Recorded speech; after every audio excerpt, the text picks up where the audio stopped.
Hey everyone, Gil here, and welcome. It is Tuesday, August the 12th. It's about 2:40 in the afternoon, and I'm about 30 minutes away from getting today's support replay posted, along with the notes and this quick summary or recap video. Now, I want to share something before we go into that. Prior, when I first joined the Clicks Gone Wild program, I used to think that when I saw the schedule, man, they're doing support every single day and training 3 days consecutive in a row. I was like, it's probably going to be the same stuff they cover over and over. And now that I've been on the sessions consistently and I finally got rid of my stinking thinking and chose to attend every single session, there has yet to be a session where it's just like yesterday's.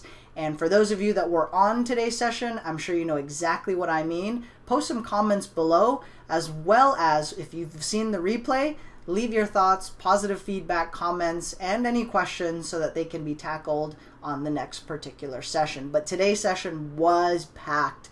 And just take a look at the notes and you'll know what I mean. I'm not even sure if I can cram all of the updates into this recap video, but I'll do my best. I'll keep it brief and I'll just kind of skim over the topics. That way you guys can check out the replay and how much valuable information you guys really missed. So Jeremy did open the session today. There was a 2-hour meeting with the autoresponder company reviewing all the different updates and all the high priority items that need to be taken care of, okay?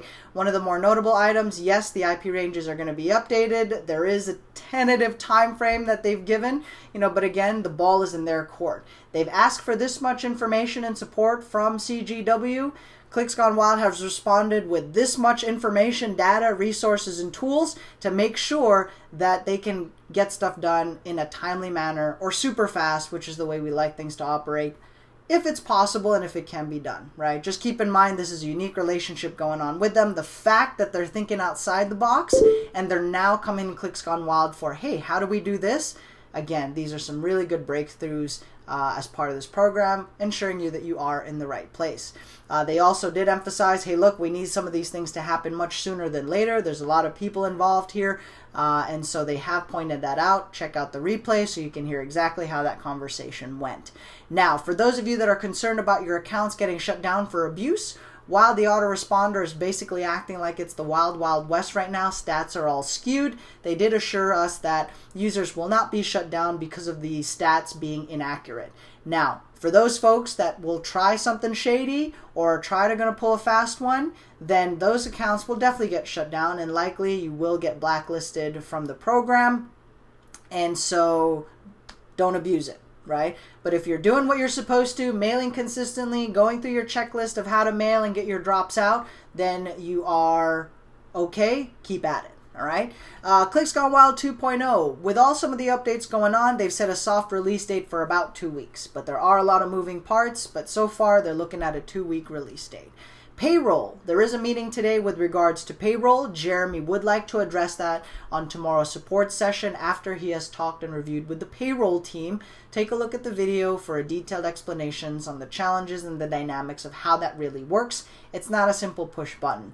And actually, Chris and Jeremy are in the same boat as well, because in order for them to get their business taxes and all the financial info filed on their end to where it needs to go, obviously, these issues on the front line with the Clicks Gone Wild users need to be handled as well. So take a look at the video for a detailed explanation. Now, with regards to some of these updates, Jeremy also wanted to highlight and put things into perspective so that we understand what's going on and we can move forward with confidence, or at least, again, full transparency, full disclosure of how this all works and working with them.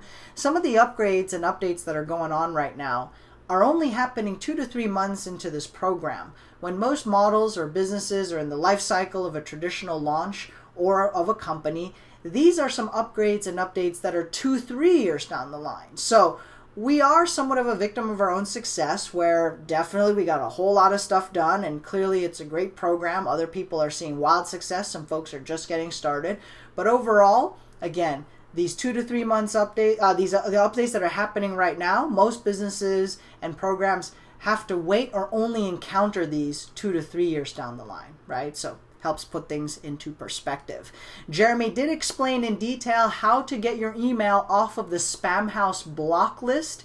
he went even further this time around because it was tackled on support previously, but he also did remind everybody that you need to have a particular email and password to that email account so that you can remove your your domain name from the blacklist on spamhaus.org. All right, links will be in the notes. Okay, now if you are on the blacklist for the multi-RBL tool, he also breaks down step by step on how to go about that and how you can get that taken care of on your end.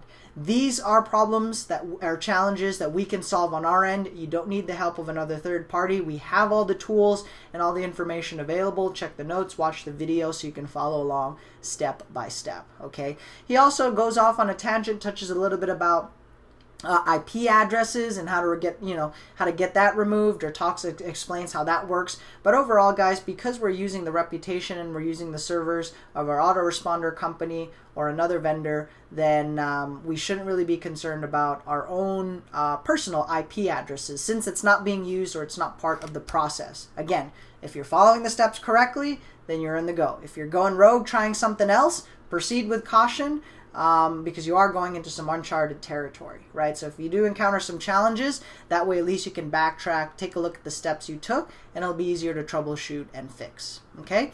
He talks about the website called senderscore.org, okay?